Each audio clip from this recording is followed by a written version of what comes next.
2 weeks ago, I fell into the ocean out of my kayak in some stormy waves, and I got hypothermia after swimming for around 21 minutes to get to shore. I haven't really talked about it anywhere on social media yet because I wanted to make this video and finish this video before I start opening up about it, because it was scary.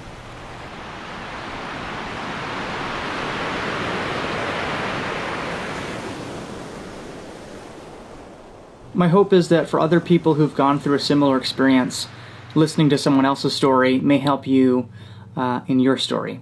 Because I know when I came back from the hospital, I didn't know what to do. I just sat on my bed and thought. On November 27th at around 4 p.m., I decided to go out for a walk in our front yard. We live on a river and we have kayaks down by the river. And I looked at the kayaks, I looked at the ocean, it looked a little wavy and stormy, kind of like in my 1,000 subscriber video. Saw those waves and I saw the kayaks and I thought, well, I've had a long day in the office. Let's go for a kayak. I didn't think it'd be a big deal. The waves were, kind of big, but, thinking back to the summertime, I've played in waves before and I've, come close to flipping, but it didn't seem like a big deal. But that was in the summer, and this is the winter time. The water is very, very cold, and I was in street clothes. A couple days ago, I wrote a kind of a simple timeline to keep myself rooted. It's around 4:30 p.m. is when I'm approaching the ocean. And I had my phone with me. And I figured, why not film a video of me going out here on the big waves? I bet you, some water will splash inside and it'll be kind of fun. And as I come out of the river and the waves are getting bigger, I point my kayak directly at them and say, what the hell, let's go, let's do this. The first wave was kind of scary. It capsized and I was like, okay, that was a bit big. And the second wave, I saw it coming in slow motion. It crashed right on my face, and just like that I was in the water. I saw the rush of the white bubbly waves over my eyes. Me and the kayak get tipped back, and then we fall with the wave and barrel roll. And my first reaction isn't, oh crap, I'm cold, I'm in the ocean. My first response is my phone. I can't lose my phone. Not just the fact that I would lose that footage, but I would lose so many ideas that I've been pouring into my voice memos and my notepad. I was fighting to keep my creativity, the thing that helped me keep and foster my creativity. There's something called a gasp reflex, which can include hyperventilation and muscle spasms. This initial reaction can result in water inhalation. Luckily, the ocean out in front of my house, it's a very gradual slope. So when I flipped, I actually bounced off the bottom of the seabed. I was in about neck high of water, and so I was able to bounce. However, waves are coming by every 3 seconds, and the waves were maybe 3 feet high, so sure I could touch, but then, the waves went all the way up. There is a lot of panic that happens when you fall into the ocean unexpectedly, because there's no safeguard. You're just in the ocean now, and you can't float unless you start swimming. Try swimming with a winter coat on, jeans, and shoes in very cold water. You really have to focus. Not just to keep swimming, but to keep your head level. So obviously swimming isn't working, so I had to make myself lighter, I had to make swimming easier, so I took off my winter coat, I took off my jeans, I took off my shoes. However, when I was taking my jeans off, they got stuck on my ankles. So after that I had to go under the water and try and pull these jeans off with all my might, and they're not coming off. I don't remember this part too well, but I do remember going under the water and yanking on these jeans. And there was no plan B. I just kept yanking, and eventually they gave way. And I could swim back to the surface. I flipped about 50 meters from shore. At this point, I'm probably around 60 meters from shore. I can't touch the bottom at this point. It's just treading. Very cold water. I don't know the exact temperature, but paramedics were saying anywhere from 5 degrees to 6. And I'm sort of trying to swim back to shore, and I'm looking behind me, and the kayak is doing the Titanic. It's slowly going down. And at this point, we're a minute and 30 seconds into the falling into the ocean thing. A minute and 30 seconds is a long time. It feels like a long time when you're in the ocean. I've been doing a little bit of reading on the topic of hypothermia and drowning, and they say you're not supposed to take off your clothes. Mind you, I think that's if you have a life jacket, because your clothes can help insulate, but for me, they were stopping me from being able to swim. So at this point, I'm still trying to keep my jacket with me and keep my shoes with me, and I'm pointing myself at the river mouth, trying to swim straight back from where I came. I quickly realized that wasn't going to work because the current was pulling me out further into the ocean. Now's where I'm starting to panic, around 3 minutes in or so. But instead of panicking, I knew I had to get on my back and just float on my back and try to breathe as slowly and as calmly as possible, because freaking out is what's going to put you in danger. Freaking out is what's going to kill you. And I just sort of did the backstroke while kicking my feet. And that's what I did for the rest of the swim. I aimed myself diagonally, instead of straight where I came, diagonally to the beach beside from where I came. And 7.5 minutes in, around, my body went completely numb. While I'm swimming on my back, you know, I would take breaks every minute or so and tread water to see where I am. And I could see people on the shore. I could see a person on the shore, and I could see cars driving by, and none of them knew that I was out there. And I cried out for help. I don't even know if they heard me. That was probably the darkest moment of my life, because I just felt so helpless and so unseen. And I really was grappling with the fact, like, am I gonna die now? Like, holy crap, am I about to die? I couldn't even feel the water that I was pushing.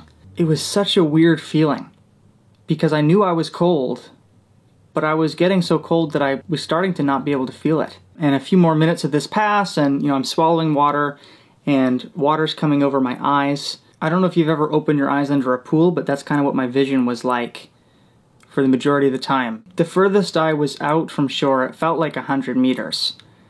I was really far, and I was losing hope.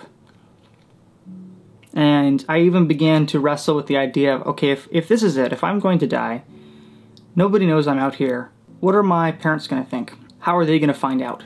You know, how is Alex going to react? You know, my boss and friend. And so I just told myself, no, you can't give up. And when you're that numb, I was actually even starting to feel warm and overwhelmingly sleepy. I've heard of people who, when they get in super dangerously cold temperatures, way colder than when I was in, you know, people who climb, you know, mountains like Mount Everest and all these things, they say you really have to fight to not fall asleep. And what I remember explicitly was being so tired that I wanted to go to sleep. I wanted to lay down on that mountain and go to sleep. Had I done that, who knows what would have happened, but I don't know that I would have woken up if I had taken a nap at 22,500 feet with no energy, no water, no food, no oxygen, and no one to help me down. It's really tempting to give in to that thought of, I'm just going to fall asleep for a little bit.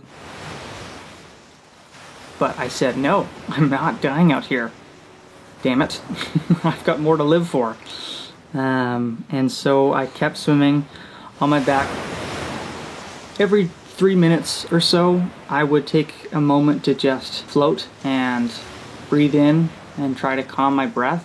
Keep in mind, waves are still coming over my eyes. I'm still swallowing ocean water. It was very scary. At this point, I look behind me and I see that I'm more than halfway to shore. And so I'm like, okay, we're almost there. Just a little further. Just keep going. And a lot of it is becoming more and more fuzzy the more and more days go by. But I do remember it feeling like a long time. It's kind of like when you set a timer and then you don't look at the timer and then you lose track of time and you're like, I don't know when this timer's going to go off. I don't know when I'm going to get back to shore. I could be 10 meters, I could be 20 meters. I didn't know.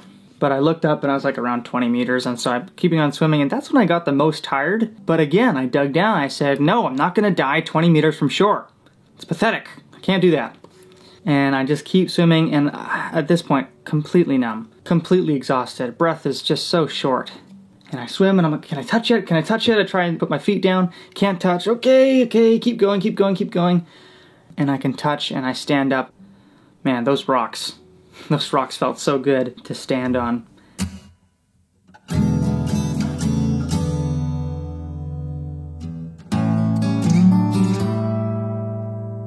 Coming out of the water was a weird experience because my body was numb, so it felt like I was floating. I couldn't feel the weight of my body standing. You know, I could hear the pebbles moving in my weight, but I could hardly feel it.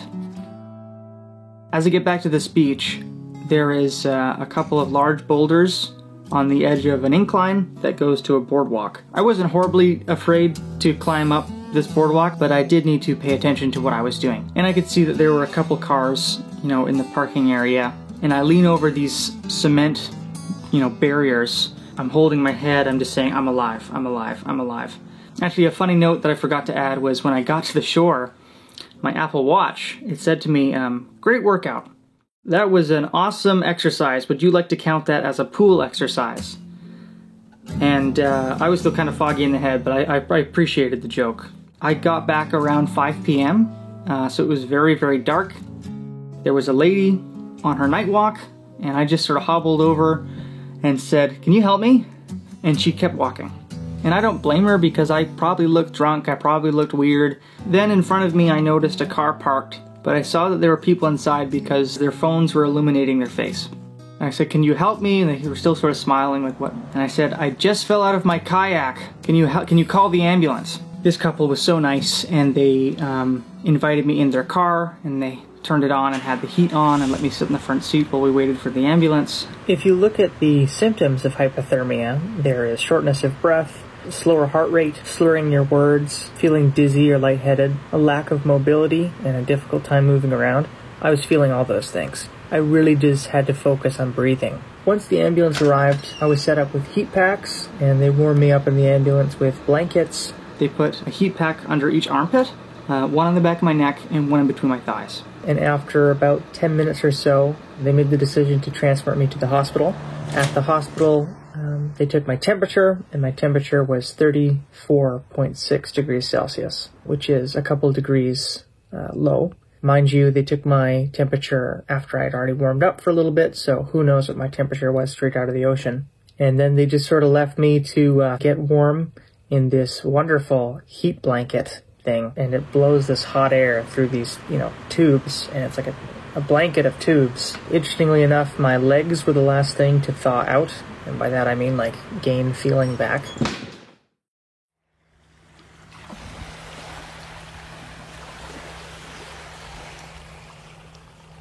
If you've gone through hypothermia, and if you've gone through almost drowning, or maybe both, I'm sorry. Know that it gets better. The first night is the worst, but as the week goes by, it'll slowly get easier and easier. In a survival situation, it's tempting to be selfish and to let go, or to give in to that I'm going to fall asleep thing. But think about the people that love you, because there are people that love you. You do affect other people.